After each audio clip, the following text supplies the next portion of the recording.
Hello and welcome to the channel. If you haven't done so already, make sure to like and subscribe.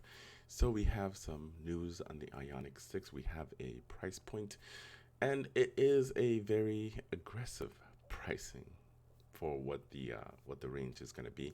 Now, take this into consideration when you're buying any kind of electric car. You're gonna the range isn't always going to be there when it really depends on how you're driving, whether you're driving city, highway, whether it's cold, hot, all that stuff you have to take into consideration when you want to buy a electric vehicle, because during the winter time you're going to lose a ton of range. And another thing too, it takes longer to charge, whether it's a level 2 or a fast DC charging as well too. You're going to suffer when it comes to charging. I know, because I have one. So the starting price of the new Ioniq 6 is 41,600, and that is a very aggressive pricing, especially if you go with the long range. Man, it's good. All right, so we're gonna start off with the SE. SE is the lower tier. It's the very base. So Hyundai is making two battery trims. One is the 53 kilowatt battery pack, which is the base one for 41,600. Now with that one, you're getting 149 horsepower and 258 torque, which is not a lot of power at all, but you're still gonna get that big 12.3-inch display as well as 12.3 in infotainment system. So that's still standard, as well as Apple CarPlay and Android Auto. You're getting all that stuff completely for free. And I'm also assuming some of the safety features will also be standard. Most car manufacturers have actually been including all that stuff completely free. As you can see here, I think it's standard features including blah blah blah. Yeah, so we're just gonna skip all that because it's included. So the next one up is the SE. This is the long range. This one's gonna have the 77.4 kilowatt battery that provides up to 361 miles. For me, I think this one would work out perfect, especially since how far I drive. I think uh, you don't need a lot of power when it comes to electric vehicles, because it's still instant as soon as you press on that pedal. Now this one does give you a little bit more power comparing to the base model with the 53 kilowatt battery. This one gives you 225 horsepower and 258 foot-pounds of torque. And of course, you're going to get that long range of 361 miles. Now, when we move up to the all-wheel drive, it's going to give you a little bit more power. Actually, you know what? It's going to give you a lot more power, but your range is going to suffer. So you're going to lose quite a bit here. But it's okay if you want that power.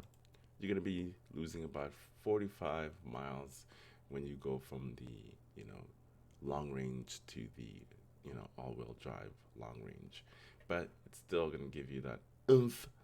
Um, but anyway, moving on. Now, I have done a video on the Ioniq 6 because I was able to see it at the auto show. I was able to get inside. If you haven't watched it, maybe I will drop a link in the description or put it up top as one of those cards.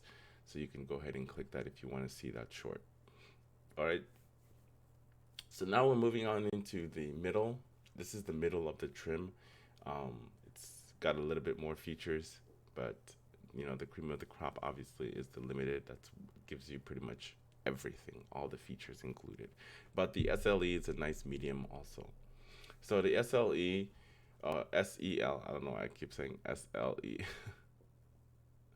SEL rear wheel drive, which begins at 47,700. It features 225 horsepower and what is it? About the same amount of torque. It doesn't say it here. I say it's about the same amount of torque as the let's see, 225 and 258 foot-pounds of torque. But the only thing that's you're gonna get less of is the range. So instead of getting about 361 for that base model, the one with the 77 kilowatt, you're gonna get about 305 miles. Obviously, you're gonna have more features within the car itself too. So you got to take that into consideration. And then moving up to the the SEL all-wheel drive gives you a little bit more power, but the range suffers as well too. And then on top of the range suffering, you're also gonna lose some of that, during the cold weather, like I've stated, especially when it's cold, you're gonna lose quite a bit. So instead of being, let's just say hypothetically, you're getting 270 miles every time you charge, and you're getting all that, expect to lose about 20, 20 miles roughly from running whether you're running the heater or you're running heated seats, steering wheel. It's gonna go fast, especially when it's colder. So just take that into consideration when you're considering in electric vehicles. All right, so then we're moving up to the Ioniq 6 Limited. The Limited starts at 52,600 and has 225 horsepower, and that's the one with the rear-wheel drive, as well as 305 miles of range. The all-wheel drive will set you back about 56,100. It has 320, blah, blah, blah, blah, blah, blah. And also, I think the best one that you can get is this one right here, because those 20-inch rims really does affect the range quite a bit. It's not just that, also it has more features. Definitely has more features. Now this one and this one are about what? Hang on a second. This one right here, 20-inch, these are about similar because they have that big 20-inch rims comparing to the 18. Now, if you want range, obviously you want the rear wheel drive, long range. I think this one is perfect for you. But even though you have this particular vehicle, you're still going to be suffering from, you're still going to have range issues. For me, my car is rated at 303 miles, but I'm getting roughly, when my wife is driving the car in the city, she's getting roughly about 215, 220. But when I'm driving it on the highway, I get way less. Obviously, EVs are designed to run better in the city comparing to highways, just like hybrids. Hybrids do better in the city you know, than it does in the highway.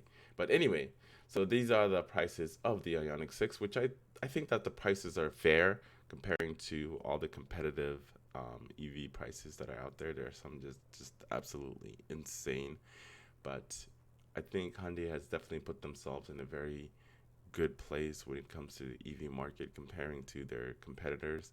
I think they're on the right track. Only time will tell whether these vehicles will last a long time. And Hyundai has history of a lot of issues, engines blowing up, different things. Who really knows what's going to happen in the future, 5, 10 years from now, how these EVs will hold up.